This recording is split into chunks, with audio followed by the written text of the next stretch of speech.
Good day, I'm Caroline Brown-Thompson and this is your JIS News for Monday, May 19. Jamaica has successfully completed all 4 tests under Year 1 of the agreement with the International Monetary Fund, IMF. Confirmation came on Friday following the IMF's review of the Jamaican economy as well as an assessment of the country's performance from January to March 2014.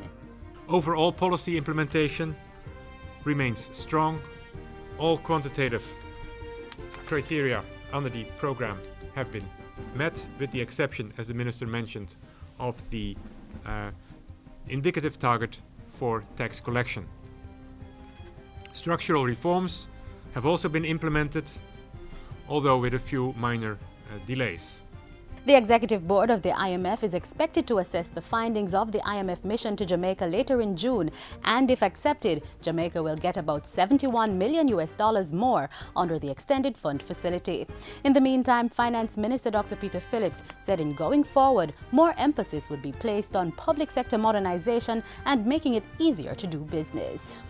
In addition, the government of Jamaica will be pursuing reforms to further strengthen the financial sector and to advance the implementation of the major catalytic growth projects such as port expansion, agri-parks, logistics hub, infrastructure development, and the like.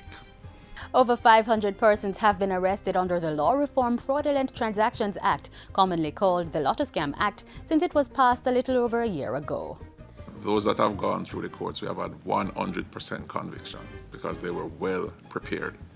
The police commissioner, who gave the update during a press conference on Thursday, said the police would be just as thorough when applying the Criminal Justice Suppression of Criminal Organizations Act, or the anti-gang legislation, which was passed earlier this year. A number of persons have been arrested under the anti-gang bill, and based on investigations, charges are expected to be laid soon.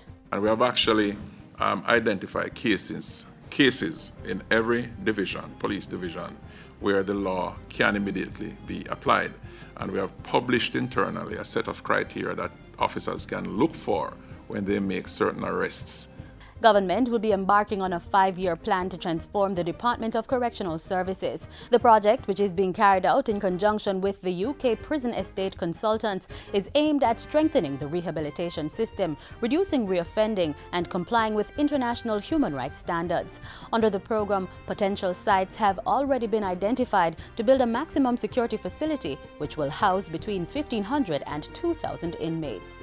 In the medium term, Mr. Speaker, we will expand the facilities at Tamarind Farm and Richmond so that the high number of medium security inmates at both Tower Street and St. Catherine Adult Correctional Centers can be moved to corresponding medium security facilities and reduce overcrowding at these 2 maximum security facilities.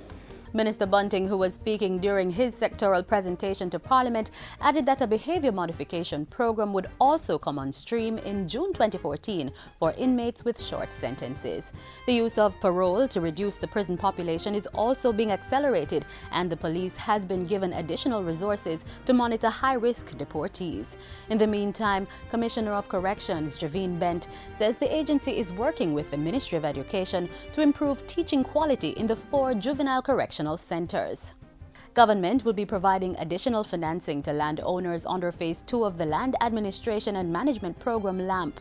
Through a revolving loan fund, $90 million will be made available to LAMP beneficiaries who are finding it difficult to finish paying for their land titles. Prime Minister Portia Simpson Miller gave the update last week at a ceremony to mark the 10-year extension of Phase 2 of the LAMP program. LAMP 2, which began in 2010, will be expanded to include residents in St. James, Westmoreland, St. Anne, Hanover and Trelawney. The targets under this 10-year program include updating and amending the valuation property tax roll for 100,000 parcels, delivery of certificates of compliance for 50,000 parcels, cadastral surveys for 112,000 parcels, completion of the cadastral map for St. Elizabeth, and the registration of 12,500 parcels of land across the project parishes. On Thursday, just over 200 landowners in Mandeville, St. Elizabeth and Clarendon received land titles and another 14 received certificates of compliance. 25 procurement specialists and lawyers have benefited from a 5-day training workshop as part of plans to revamp the public procurement system and boost public sector efficiency.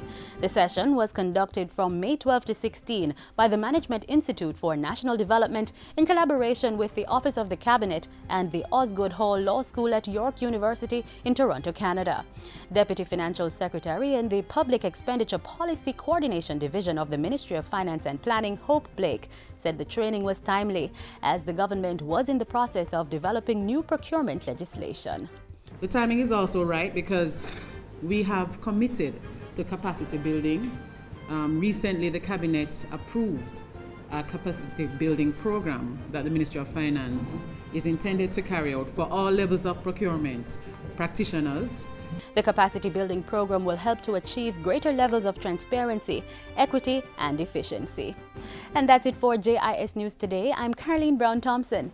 Thanks for watching.